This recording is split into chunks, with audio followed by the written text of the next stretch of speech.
Voilà, donc aujourd'hui on va essayer de parler de ce sujet d'agrégation maths générale 2020.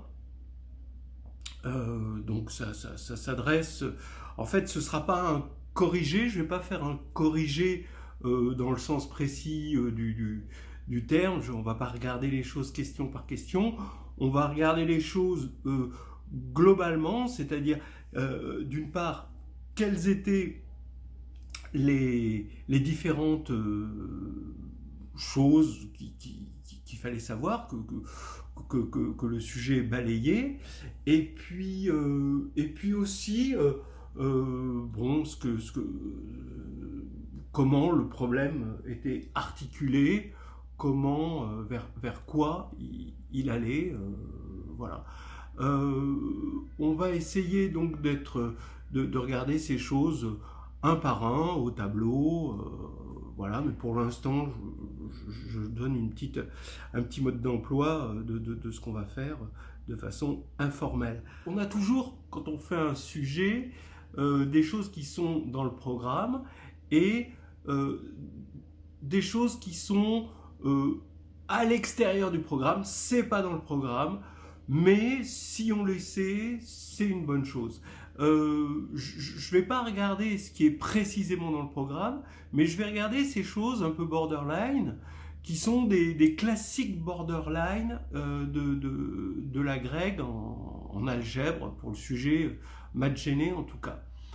Alors, quelles étaient les choses qui reviennent euh, souvent ou moins souvent, mais qui font partie un peu de la culture du candidat, ou pas, hein, c'est pas grave, le sujet est assez vaste pour que si jamais ça fait pas partie de votre culture, vous pouvez vous rattraper sur autre chose.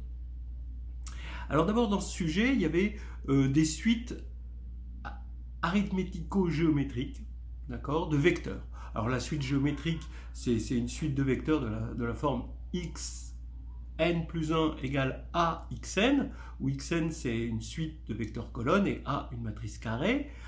Bon, alors ça c'est la suite géométrique, mais là c'était une suite arithmético-géométrique. C'est moins fréquent, autant la suite géométrique on la voit souvent, autant la suite arithmético-géométrique. Non. Deuxièmement, il y avait la borne de Cauchy. Ah, la fameuse borne de Cauchy, où est-ce qu'on va chercher les racines d'un polynôme, hein. Il y a une espèce voilà, il y a un endroit où on prend un polynôme sur C, et où est-ce qu'on va chercher ces racines. Il y a une norme, bon, en dessous de laquelle on peut chercher les racines, et au-dessus de laquelle c'est inutile d'aller en chercher. Et il y a maintenant, on peut le trouver dans les carnets de voyage, en algébrie, on peut le trouver vraiment un peu partout. Il y a une version algèbre linéaire et réduction de la borne de Cauchy, hein, parce que on a vu que maintenant les matrices étaient au service des polynômes, alors que je dirais qu'au XIXe siècle, à l'époque de Cayley, Hamilton, on pensait plutôt que c'était les polynômes, comme le polynôme caractéristique, qui étaient au service de la matrice. Et donc il y a la fameuse matrice compagnon, qui est comment dire, le ticket de passage du monde des polynômes au monde des matrices carrées. Voilà, donc cette borne de Cauchy, elle n'a pas manqué à l'appel, elle y est quand même de temps en temps à la grecque, et moi je sais que bon, dans la préparation à la grecque dans laquelle je participe, je le fais régulièrement. Ensuite, il y avait les fameuses inégalités d'Adamard. Donc, c'est toute une petite histoire qui commence avec facilement avec Gram-Schmidt, que bon, tout le monde connaît parce que ça c'est carrément au programme de licence. Ensuite de Gram-Schmidt, on passe à la décomposition QR.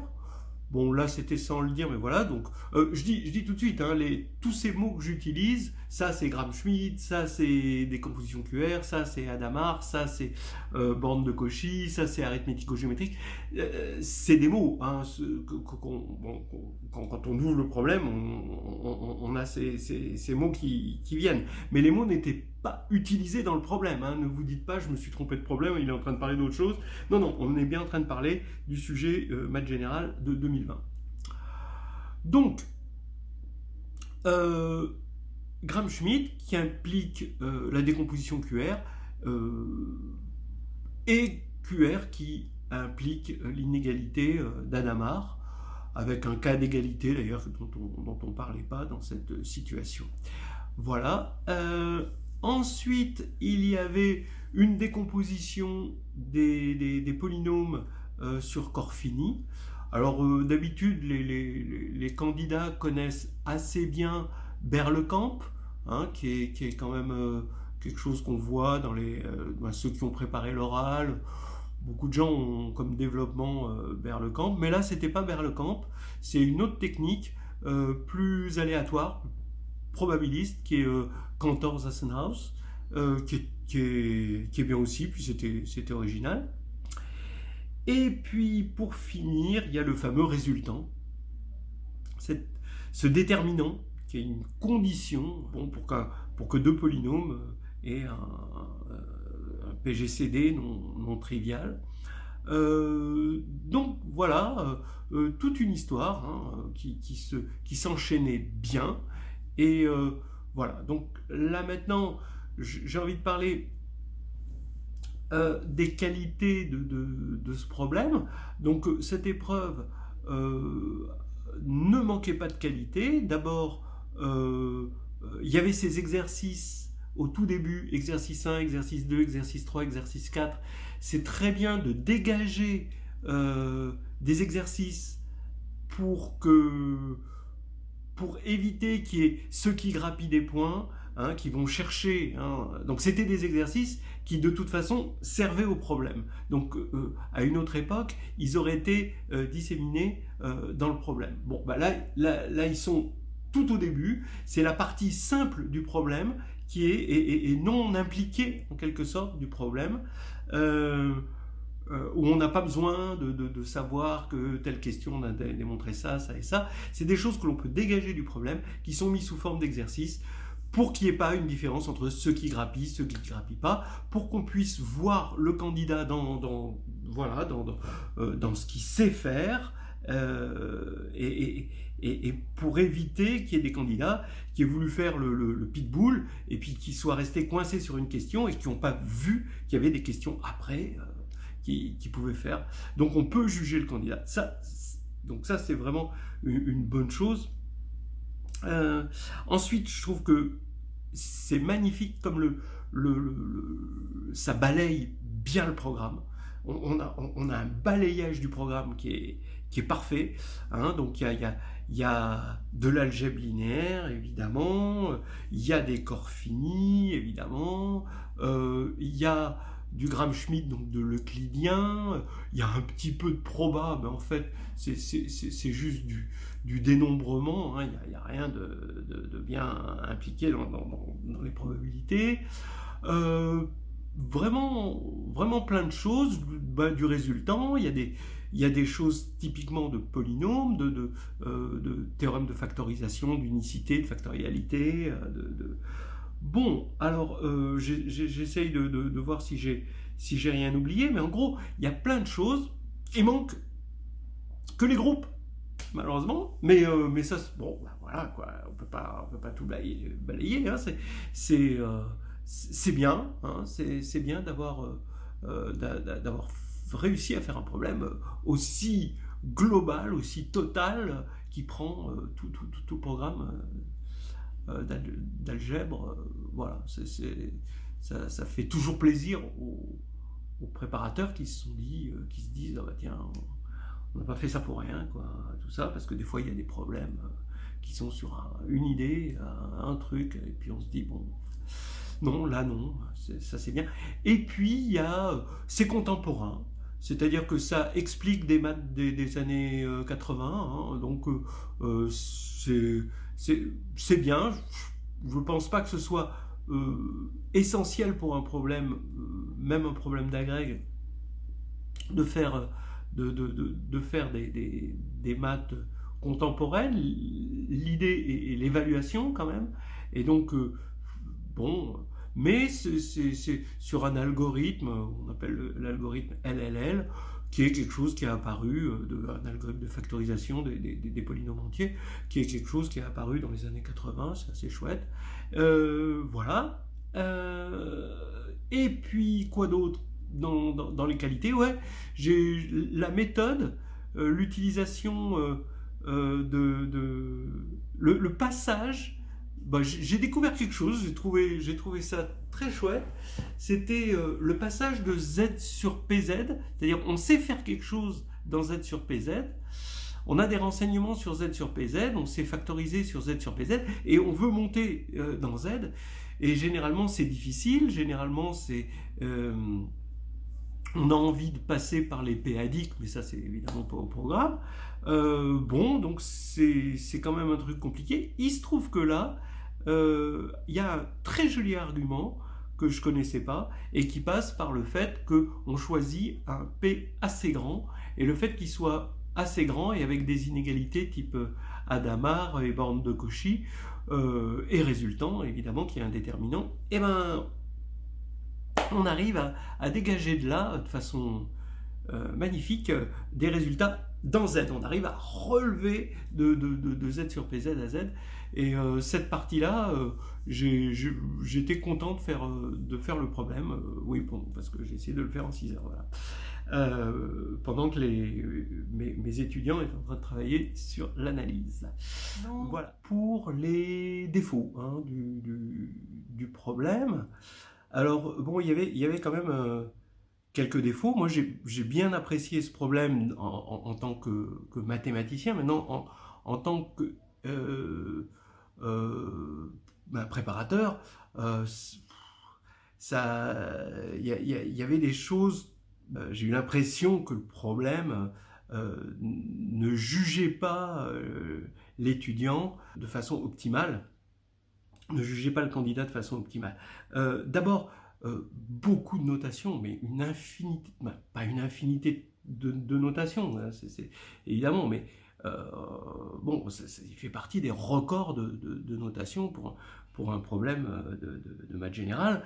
Amusez-vous si un jour vous n'arrivez pas à dormir, à compter les notations, c'est radical, hein, vous comptez les notations du problème. Donc, plein de détails, beaucoup de petites choses fines sur lesquelles c'est difficile d'être alerte sur tout, il faut faire attention à tout. Le jour J, c'est quand même difficile. Ensuite, beaucoup de choses étaient basées sur des inégalités. Je ne dis pas que c'est des inégalités difficiles, mais quand même, c'est des inégalités. Il y avait l'inégalité d'Adamard, l'inégalité de la borne de Cauchy, l'inégalité dans les probabilités pour les estimations, et puis des inégalités de normes, il y avait intrinsèquement une espèce d'inégalité de Minkowski, plein d'inégalités. C'est difficile quand même, une inégalité le jour du concours, en mettre 2-3, d'accord. Et je comprends, hein, c'est un problème algorithmique, c'est un problème d'estimation, il faut estimer tout le temps ce qu'on va faire, parce qu'il y a un algorithme en jeu, bon, d'accord. Mais dans une épreuve comme ça d'agrègue, mettre autant d'inégalités, c'est difficile. Si vous voulez une égalité, vous avez A égale B. Bon, vous partez de A, vous arrivez à B. Et généralement, je ne dis pas que c'est tout droit, mais bon, on voit comment on arrive, comment on part de A et on dit c'est AB. Maintenant, vous voulez montrer que A est inférieur à B. Le jour J, ça demande du mojo, quoi. Mojo. The libido, the life force. Ça demande un minimum de réussite, parce que par où vous allez passer pour aller de A vers B et dire tiens, je vais... si l'inégalité est comme c'était là le cas, généralement les inégalités, elles étaient très larges, quoi. Il y avait de la marge pour l'inégalité. C'était pas une inégalité au poil près, hein. C'était des inégalités très larges. Mais quand même, quoi, des fois, il fallait fallait de l'audace quand même pour trouver ces inégalités, dire je vais majorer ça par ça et ça va m'arriver là. Ça demande de la réussite. On essaye de pas juger dans un concours d'enseignement quelqu'un sur la chance qu'il a. Surtout que la façon de poser les questions, de situer le problème, l'environnement des questions, le concepteur du sujet, on sent que c'est pas quelqu'un qui sait comment parle avec tout le respect que j'ai pour lui, hein, c'est pas voilà quoi. Un jour, il y a un gars qui a dû lui dire tu voudrais bien faire le problème, tout. Bon, il a dit oui. Bon, bah, maintenant voilà quoi. C'est comme ça. Hein. Mais ça se voit que c'est pas un gars qui a l'habitude de préparer des étudiants ou alors des étudiants niveau pas la masse des gens qui présentent le concours et même qui l'ont, quoi. Donc voilà, là-dessus j'étais un petit peu déçu. Après j'étais aussi un petit peu déçu par la fin, parce qu'à la fin on dit bon ben voilà, on est sur un réseau, il faut un algorithme, c'est ce fameux algorithme LLL donc déjà on est content d'être arrivé vers la fin, et puis il faut trouver ce vecteur qui est le plus petit vecteur du réseau, hein, vous imaginez des mailles de réseau, puis il faut trouver le truc le plus petit, bon voilà. Bon, et puis là on a une approximation, bah ouais, à 2 puissance n près, c'est-à-dire une approximation exponentielle, quoi. Le truc, bah, c'est entre là et là, style, comme si mes gosses, ils me disent ah bah tiens, je t'ai rangé la voiture, je t'ai garé la voiture, tiens, tu l'as garée où à Lyon. Donc non, on a envie de dire sérieux, quoi. C'est un peu décevant. Mais maintenant, c'est pas un reproche, hein. Je veux dire, si cet algorithme fait ça, c'est que c'est mais à la fin, on se demande comment se termine la chose, parce que à la fin, on était ramené à chercher un petit vecteur, et il y a juste une petite phrase qui nous dit, eh ben ouais, voilà, on est entre là et là. Donc là, vraiment, le truc, fouf, et puis fouf, comme ça. Et voilà, ça va nous aider, voilà, à trouver le vecteur. Donc, c'est une fin un petit peu... on reste sur sa fin. Voilà les défauts. À mon avis, il n'y aura pas une belle gaussienne avec les résultats de ce problème. Mais bon, ça arrive certaines années. Mais je reviens quand même sur le fait que, en tant que problème, et pour visiter... les mathématiques, comme belle vitrine des mathématiques, quand même, il y a une grande partie du problème qui est vraiment, vraiment intéressant. Et on va finir là-dessus.